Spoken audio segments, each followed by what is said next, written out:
Hey guys, welcome again in my channel GK Technical. Today also we are start very धमाकेदार ऐसा एक topic जिसका नाम है life process in a living organism part 1। तो ये भी बहुत ही इम्पोर्टेंट टॉपिक है। उससे भी पहले जिन लोगों ने लाइफ प्रोसेस पार्ट 2 का वीडियो नहीं देखा है तो click on I button and watch the video. आज के लेक्चर में हम पढ़ने वाले हैं कि लाइफ प्रोसेस पार्ट 1 में क्या होता है। ओके, तो फर्स्ट आपको मालूम होना चाहिए कि what is mean by life process. तो life process means a process which is carried out in our day to day life is called as a life process. Life process यानी ऐसी process जो हमारे अंदर कैरिड आउट होती है, day to day life carried out होती है, उसे हम लाइफ प्रोसेस कहते हैं। ओके, जैसे कि digestion, respiration, coordination and many more things. हमारे बॉडी में बहुत ऐसे जो सिस्टम होते हैं, it had a coordinate each other for to maintain a steady state of our body. हमारी बॉडी अच्छे तरीके से मेंटेन रहने के लिए, बैलेंस रहने के लिए हमारी जो सिस्टम है वो क्या करती है, कोऑर्डिनेट करती है। सभी सिस्टम को कोऑर्डिनेट करना ये किसका काम होता है, अपने कोऑर्डिनेशन सिस्टम यानी ब्रेन का काम होता है। ओके, तो ऐसे बहुत सारी लाइफ प्रोसेस है जो हमारे अंदर कैरिड आउट होती है। Okay, so these all process it should be discussed in that chapter कि what is meant by life process. Okay, तो first main important life process is the respiration. तो what is by respiration? Respiration is nothing but the exchange of a gas in a atmosphere. इसमें gas हम exchange करते हैं atmosphere में, उसे हम respiration कहते हैं। ओके, तो रेस्पिरेशन में दो मेथड्स होते हैं, दो थिंग्स होते हैं। पहला होता है इनहालेशन एंड सेकंड होता है exhalation. Inhalation means what? Inhalation is a process in which take the oxygen inside the body. जब हम ऑक्सीजन अंदर लेते हैं तो उसे कहते हैं इनहालेशन यानी अंदर लेना। Okay, and after that it should be a convert or it should be a transfer from a various tissue or various body for the energy productions। तो ये होता है inhalation। और सेकंड जो थिंग होती है हमारे रेस्पिरेशन में वो होती है exhalation। तो exhalation means what? Exhalation means to evolve the carbon dioxide in a surrounding। जो यूटिलाइज किया हुआ जो ऑक्सीजन था वो पूरे टिश्यू में जाएगा, यूटिलाइज होगा और after that it convert into the carbon dioxide and this carbon dioxide evolve in the atmosphere again is called as the exhalation। means to expel the carbon dioxide is called the exhalation। ये दो main process होते हैं respiration में। तो ये समझ लो, respiration is a most important process to break down the food particles. इसमें फूड पार्टिकल्स ब्रेक डाउन होते हैं and it gives a lot of energy, or it should be also the remove the energy, or it should be the loss the energy in the form of vapor, that is a carbon dioxide। तो इस respiration ये बहुत ही important topic है हमारे इस part 1 का, क्योंकि respiration का ही यहाँ पे सब यहाँ पे दिया गया है कि कैसे रेस्पिरेशन से एनर्जी फॉर्म होती है। ओके, तो पढ़ते हैं उसके आगे तरफ।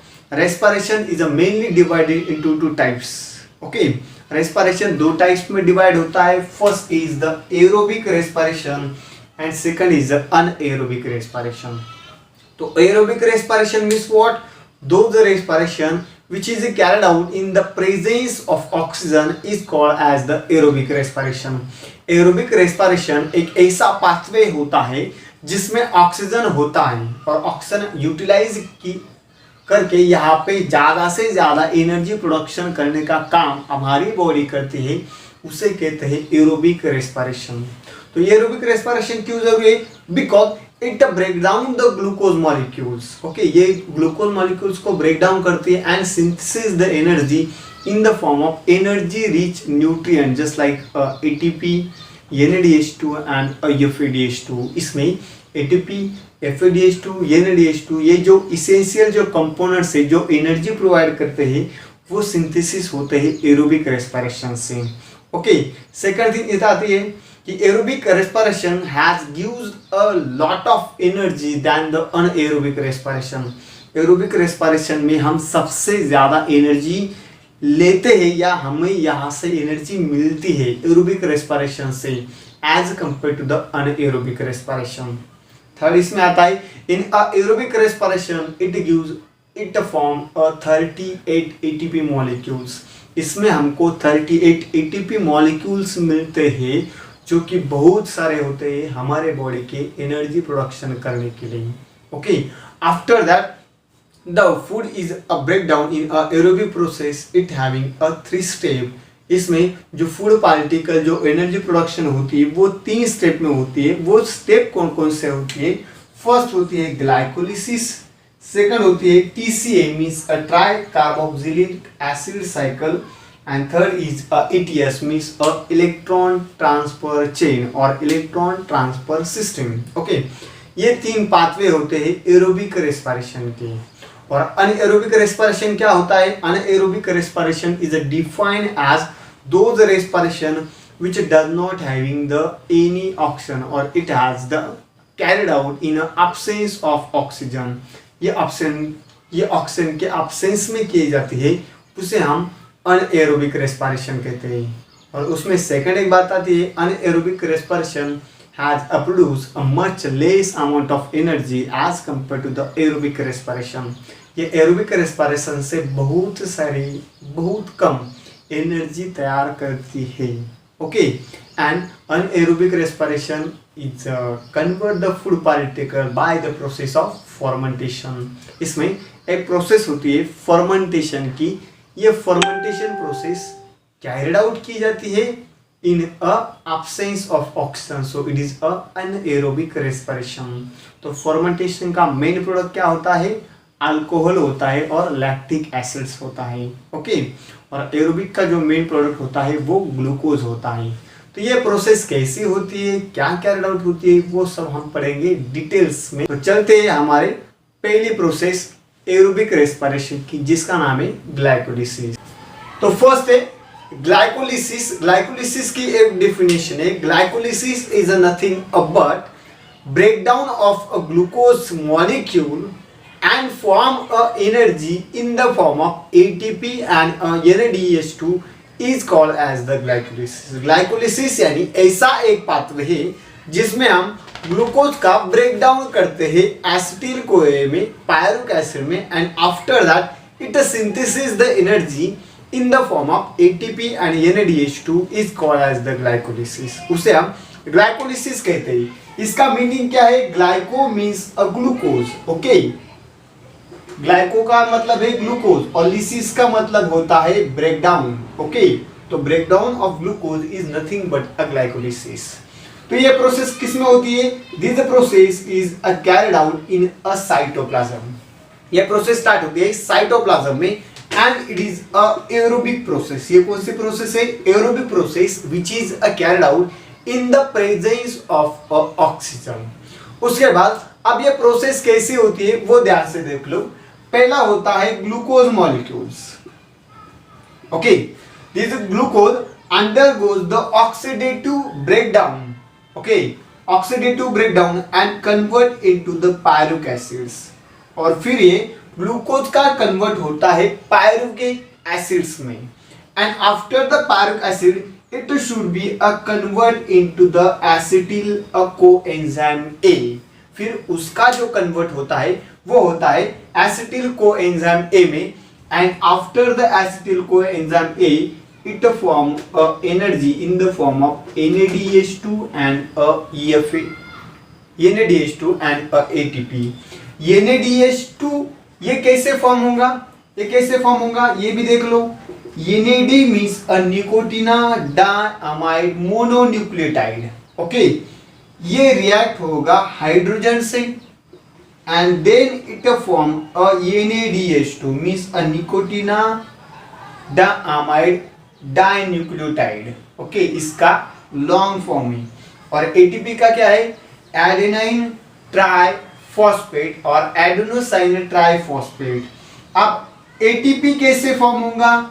The main component of ATP is a ribose sugar. Okay, ये जो राइबोज शुगर है और इसमें और एक जो नाइट्रोजन बेस होता है जिसका नाम है एडेनाइन। ओके, ये राइबोज शुगर और adenine means ATP means adenine diphosphate. Okay, और इसमें और एक फॉस्फेट का मॉलिक्यूल्स ऐड होता है,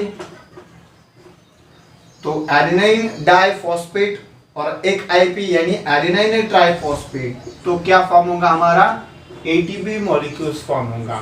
तो इस प्रकार ये ग्लाइकोलिसिस से हम क्या कर सकते हैं, एनर्जी प्रोडक्शन कर सकते हैं। और एक इंपॉर्टेंट बात है इसमें आती है कि glucose evolve 2 molecules of acetyl-CoA, 2 molecules of NADH2 and a water.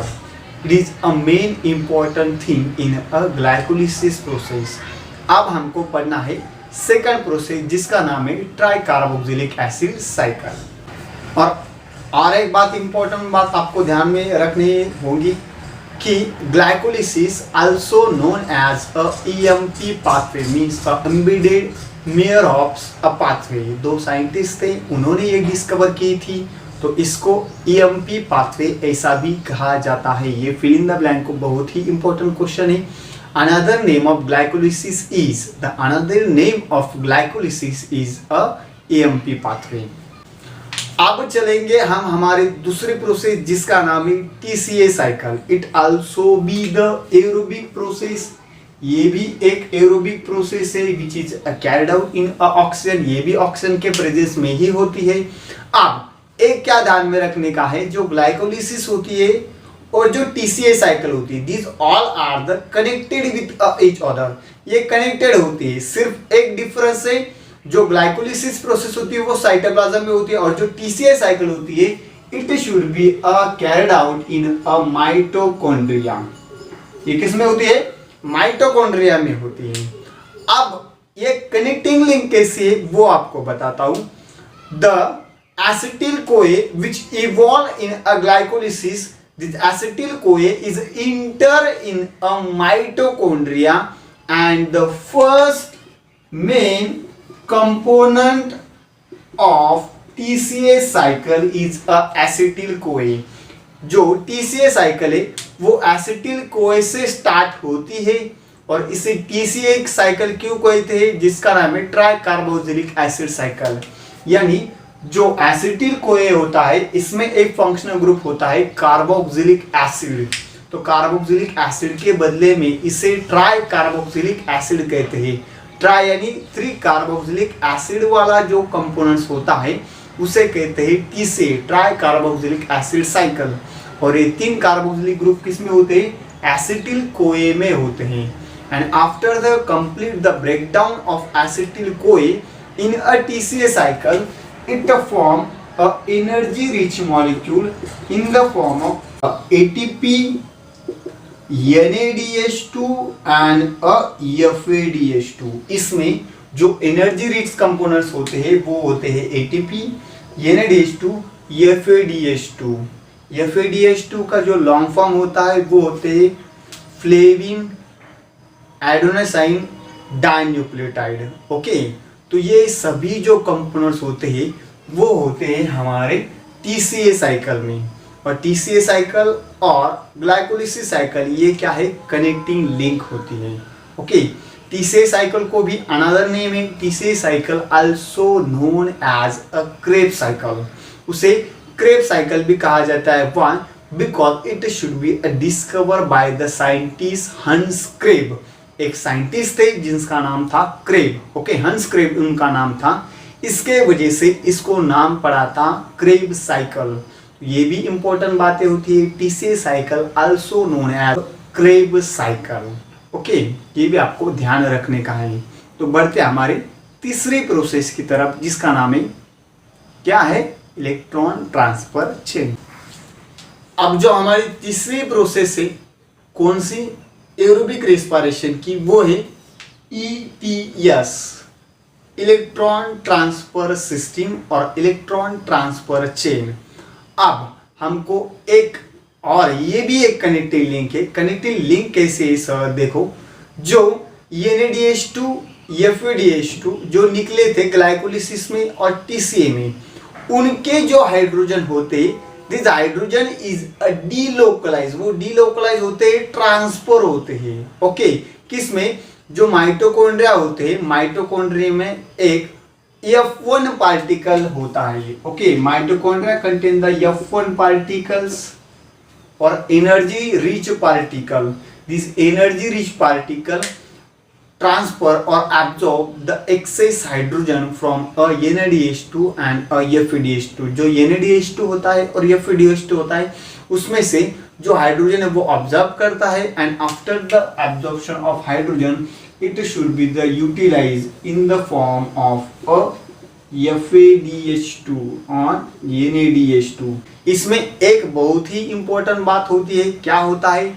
अगर आपको कहा जाए कि 1 NADH2 produce a how many ATP, then 1 NADH2 produce a 3 ATP and 1 FADH2 molecule produce a 2 ATP। ये भी आपको आ सकता है कि एक NADH2 से कितने ATP फॉर्म होंगे? 3, और एक FADH2 से कितने ATP फॉर्म होंगे? 2। अगर आपको ऐसा क्वेश्चन आए कि we have a 33 FADH2, then how much ATP molecules produced from them? तो कितने आएगा? 66, because 1 FADH2 molecules produce a 2 ATP। तो 33 into 2 66। ऐसे भी ये क्वेश्चन नहीं आएंगे, बट आपके जनरल नॉलेज के लिए ये बहुत ही इंपॉर्टेंट है कि चलो कि कहाँ से ये स्टार्ट होते हैं। तो ये सभी होता है हमारे ATS साइकिल में। On these all are the aerobic process and it produce a 38 ATP molecules। और ये 38 ATP molecules फॉर्म करते हैं। 38 ATP कैसे फॉर्म होंगे? कुछ ग्लाइकोलिसिस में होंगे, कुछ TCA में होंगे और कुछ ETS में होंगे, और ये सभी मिलके एरोबिक रेस्पिरेशन का जो नेट ATP निकलता है वो होता है 38 ATP। ये भी आपको इम्पोर्टेंट बात समझनी ज़रूरी होती है। तो अब हम चलते हैं हमारे अनएरोबिक प्रोसेस जिसका नाम है फर्मेंटेशन। तो अनएरोबिक रेस्पिरेशन यानी क्या? Those respiration which carried out in a absence of oxygen is called as the fermentation reaction। तो फर्मेंटेशन रिएक्शन में 2 ही ATP फॉर्म होती है। It has produce only a 2 ATP। अब इसका एक डायग्राम है जो आपको अच्छे से समझना चाहिए। ओके, अगर एब्सेंस ऑफ ऑक्सीजन होगा तो हमारा प्रोडक्ट होगा अल्कोहल, मींस इथाइल अल्कोहल, और लैक ऑफ ऑक्सीजन में हमारा प्रोडक्ट होगा लैक्टिक एसिड्स। तो फर्मेंटेशन क्या होता है पहला ये समझ लो। Fermentation means what? Fermentation is a process in which the breakdown of any particles in a absence of oxygen is called as the fermentation। जैसे आपको मालूम होगा milk is converted into the curd, it also be the fermentation reaction। Formation of a many beverage like beer, wine, whiskey, these all are the produced with the help of fermentation process। ये सभी क्या है? Fermentation process है जो कि carried out होती है in the absence of oxygen. अगर कोई भी प्रोसेस एब्सेंस ऑफ ऑक्सीजन में होगी तो उसका जो प्रोडक्ट होगा वो होगा अल्कोहल यानी इथाइल अल्कोहल, और इन अ लैक ऑफ ऑक्सीजन तो वहाँ पे जो प्रोडक्शन होगा, वहाँ पे जो प्रोडक्ट होगा वो होगा लैक्टिक एसिड्स। तो एक और एक क्वेश्चन आ सकता है इसमें कि running athletics has a greater breathing rate। Why? Because at the time of we run, then it consume a lot of energy and it should be provided by the glucose molecules। But after running, okay, then it has a less amount of oxygen in our body, then at that time our body cannot synthesize the glucose, then this glucose does not break down, the breakdown of lactic acids। तो ये यहाँ पे glucose का production नहीं होता, lactic acid का production होता है। And due to a greater secretion of lactic acid in muscles then it also cause the cramp. ये हमारे बॉडी में क्रैम्प कर सकता है। आपको मालूम होगा कि हम जब बहुत दौड़ते हैं तब बहुत दौड़ने के बाद हमको थोड़ा सा क्या होता है, दम लगता है, ओके, थकावट महसूस होती है। क्यों थकावट महसूस होती है? Because our body can not be synthesis the glucose, it should be a synthesis the lactic acids and this lactic acid in cause the weakness in our body. ये हमारे बॉडी में वीकनेस कॉज करता है, इसके वजह से हमें थकान महसूस होती है। ये भी क्वेश्चन बहुत ही जरूरी है, आपको ये मालूम होना चाहिए। उसके बाद का जो कंसेप्ट है वो होता है various nutrient provided by the outside the body. ऐसे भी कुछ न्यूट्रिएंट होते हैं जो हम आउटसाइड से ले सकते हैं, जैसे कि प्लांट से या एनिमल से, ओके। उसमें आता है प्रोटीन्स, विटामिन्स, ओके, और अमाइनो एसिड्स आल्सो। तो प्रोटीन्स आपको तो मालूम है, protein is the most important for a building block of body और it should be important for a growth. ये ग्रोथ के लिए इंपॉर्टेंट होता है। अमाइनो एसिड क्या है? अमाइनो एसिड इज अ की molecules which important for a synthesis of a proteins. जो प्रोटीन्स को सिंथेसिस करने के लिए जो बेसिक मॉलिक्यूल्स लगता है वो होता है अमाइनो एसिड्स। तो आपको मालूम होगा अमाइनो एसिड हमारे सभी बॉडी पार्ट्स में होते हैं, जैसे कि in red blood cells haemoglobin, haemoglobin is also be one of the type of amino acids, okay. उसके बाद melanin, melanin is also be important for to shows the colour और it is important for a colour of a skin. Skin के colour के लिए important होता है melanin. It also be the example of amino acid. Albumin, okay, albumin which found in a egg, it also be the example of amino acid। तो ऐसे भी कुछ amino acids होते हैं जो कि प्रोटीन के सिंथेसिस के लिए इम्पोर्टेंट होते हैं। तो जो अमाइनो एसिड्स होते हैं, okay, this amino acid is utilised for synthesis of proteins in our body. Amino acid protein के लिए यूज होंगे। हमारे बॉडी में जो लिपिड्स होते हैं, lipids important for a synthesis of fats and amino acid is important for a synthesis of proteins। और last होता है vitamins। तो there are many sources of vitamins just like a leafy vegetables, plant source and many other source which provided a greater amount of vitamins। तो vitamins क्या होता है?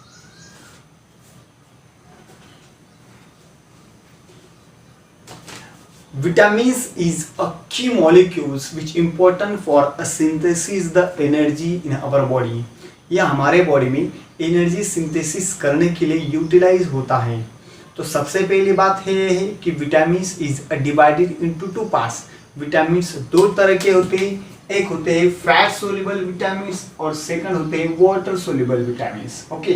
कितने vitamins होते हैं हमारे बॉडी में? There are 6 vitamins. Vitamin A, vitamin B, vitamin C, vitamin D, vitamin E, vitamin K. This all are the example of vitamins. तो इसमें से वाटर सोल्यूबल कौन से? B C, vitamin B and vitamin C is a water soluble vitamins and vitamins A, D, E, K is a fat soluble vitamins. ये fat soluble vitamins होते हैं। Fat soluble means which is soluble in a fats, water soluble means which is soluble in a water। तो ये सभी part हमने पढ़ लिया। तो ये सभी पॉइंट होते हैं इस चैप्टर के। अभी कुछ जो प्रोसेस बाकी है कि माइटोसिस और मियोसिस क्या होती है वो पढ़ेंगे हम हमारे अगले लेक्चर में। तब तक के लिए बने रहिए हमारे लेक्चर के साथ, ओके। तब तक के लिए take care and good bye. और हाँ, वो देखने के लिए आपको हमारे चैनल को सब्सक्राइब और बेल आइकन को भी दबाना पड़ेगा, तभी आपको नोटिफिकेशन बेल में दिखाई दे जाएगा और नोटिफिकेशन आएगा। तो please press the bell icon and subscribe our channel also.